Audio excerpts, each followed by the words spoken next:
নমস্কাৰ এই মুহূৰ্তত লৈ আহিছো এটা ডাঙৰ খবৰ পুনৰ মুখ্যমন্ত্ৰী ডক্টৰ হিমন্ত বিশ্ব শৰ্মাৰ বিস্ফোৰক মন্তব্য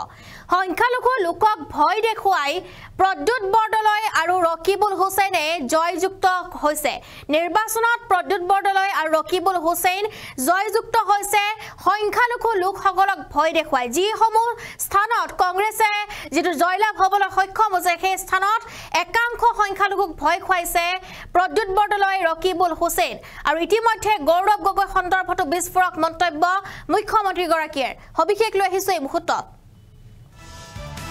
কংগ্ৰেছ আৰু গৌৰৱ গগৈ সন্দৰ্ভত মুখ্যমন্ত্ৰীৰ বিস্ফোৰক মন্তব্য কংগ্ৰেছ আৰু গৌৰৱ গগৈ সন্দৰ্ভত এবাৰ মুখ্যমন্ত্ৰীৰ বিস্ফোৰক মন্তব্য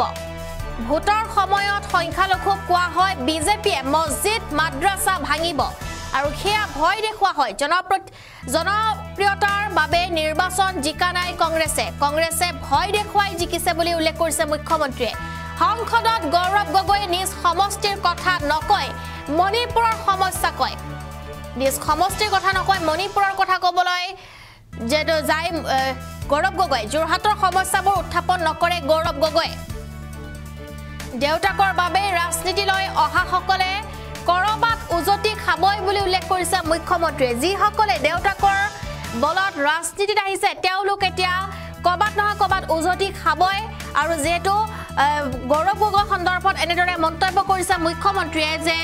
ভোটৰ সময়ত সংখ্যালঘুক কোৱা হয় যে বিজেপিয়ে মছজিদ মাদ্ৰাছা ভাঙিব এয়া কংগ্ৰেছৰ জনপ্ৰিয়তাৰ বাবে নিৰ্বাচন জিকা নহয় এয়া আসলতে ভয় খুৱাইহে কংগ্ৰেছে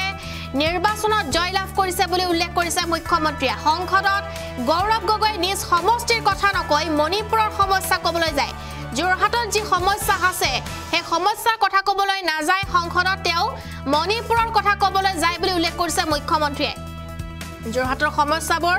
উত্থাপন নকৰে গৌৰৱ গগৈ দেউতাকৰ বাবে ৰাজনীতিলৈ অহা সকল কৰবাত উছতি খাবই এয়া মুখ্যমন্ত্ৰীৰ ভাষ্য যেটো সংখ্যালঘু লোকক ভয় খুৱাই নিৰ্বাচন জিকিছে প্ৰদ্যুৎ বৰদলৈ আৰু ৰকিবুল হুছেইনে এয়া বিস্ফোৰক মন্তব্য এয়া মহা অভিযোগ এয়া প্ৰদ্যুৎ বৰদলৈ আৰু ৰকিবুল হুছেইনৰ বিৰুদ্ধে মহা অভিযোগ মুখ্যমন্ত্ৰীৰ তেওঁৰ মন্তব্য এই মুহূৰ্তত শুনাবলৈ চেষ্টা কৰি সমষ্টি পাই যায় সমষ্টিৰ মানুহক মৰম এটা লাগে আগত তেওঁ নগাঁৱত ইলেকশ্যন খেলিছিল নগাঁৱত পৰম্পৰাগত ভোট আছিল মানুহে বাধ্যত পৰি কংগ্ৰেছক দিছিল ভাবে বিজেপি আহিলে মছজিদ জ্বলাই দিব মাদ্ৰাছা জ্বলাই দিব গতিকে তেওঁলোকে কেতিয়াও জনপ্ৰিয়তাৰ ভোট পোৱা নাছিল ভয়ৰ ভোট পাইছিল আজি ইমান দিনে যে কংগ্ৰেছত সংখ্যালঘু অঞ্চলত যে এমপি বিলাক জিকে তেওঁলোকে ভাবে তেওঁলোক জনপ্ৰিয় কাৰণে জিকে কিন্তু এটো জনপ্ৰিয়তাৰ ভোট নহয় সংখ্যালঘু মানুহৰ মনত সুমুৱা ভয়ৰ ভোট এটো যে বিজেপিক ভোট দিলে আজি যে প্ৰদ্যুৎ বৰদলৈ জিকে এটো জনপ্ৰিয়তাৰ ভোট নেকি এটা জায়গাত প্ৰদ্যুৎ বৰদলৈ যাওক এটা জায়গাত আমাৰ কোনোবা এজন এমপি যাওক জনপ্ৰিয়তাটো আমাৰ বেছি কিন্তু ভোটৰ সময়ত মানুহখিনিক ভয় খুৱাই দিয়া যে মছজিদ ভাঙিব মাদ্ৰাছা ভাঙিব গতিকে ভয়তহে প্ৰদ্যুৎ বৰদলৈক ভোট দিয়ে ভয়তহে ৰকিবুল হুছেইনক ভোট দিয়ে ভয়তহে গৌৰৱ গগৈক ভোট দিয়ে যোৰহাটততো ভয় নাই গতিকে যোৰহাটৰ মানুহে পাৰফৰ্মেন্স বিচাৰে সংসদত তেওঁ মণিপুৰৰ কথা কয় যোৰহাটৰ কথাটো নকয় আল্টিমেটলি এমপি জনক কাৰ কথা ক'ব লাগিব কাৰণ মই ভাবো যে পলিটিক্যাল দেউতাকৰ পৰা ডাইৰেক্টলি যদি কোনোবা পলিটিশিয়ান হৈ যায়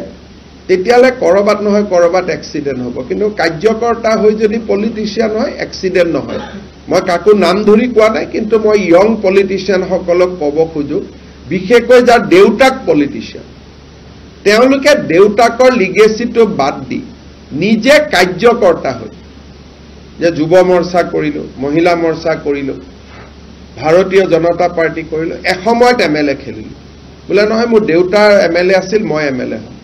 বহুত দিনলৈকে এটো নচলে সদায় মোদী ডাঙৰীয়া এই কথাটোকে কৈ থাকে যে ফ্যামিলি ৰাজনীতি মানুহে এবাৰ বোলে ধুনিয়া এটো অমুকৰ লৰা গতিকে বাপেকৰ দৰে হ'ব বুলি এবাৰ ভোট দি দিয়ে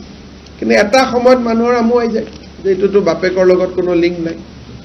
কাৰণ মইতো নাভাবো যে তৰুণ গগৈয়ে কেতিয়াবা নিজৰ লৰাক বিদেশী ৰাষ্ট্ৰৰ নাগৰিক কৰিলে গতিকে তৰুণ গগৈটো সকলো হ'ব নোৱাৰে, সকলোতো প্ৰফুল্ল মহন্ত হ'ব নোৱাৰিব, সকলোতো হিতেশ্বৰ শইকীয়া হ'ব নোৱাৰে, সকলোতো শৰৎ সিংহ হ'ব নোৱাৰে। বাপেকৰ মেইন শিষ্যজন ল'ৰা ছোৱালী নহ'বও পাৰে, বাপেকৰ আটাইতকৈ ডাঙৰ শিষ্যজন তেওঁৰ কোনোবা কাৰ্যকৰ্তা হ'ব পাৰে। গতিকে ৰাজনীতি তেজেদি নহয়, ৰাজনীতি পৰিশ্ৰম আৰু কষ্ট দি নিৰ্ধাৰণ হয়। এইটো মই কাকো ব্যক্তিগতভাৱে কোৱা নাই, সকলো ইয়ং পলিটিচিয়ানক মই ক'ব খুজিছোঁ যে বাপেকৰ নাম লৈ ৰাজনীতি কৰিব নালাগে, নিজৰ ভৰিৰ ওপৰত নিজে থিয় হ'ব লাগে। কাকো মই ব্যক্তিগতভাৱে কোৱা নাই।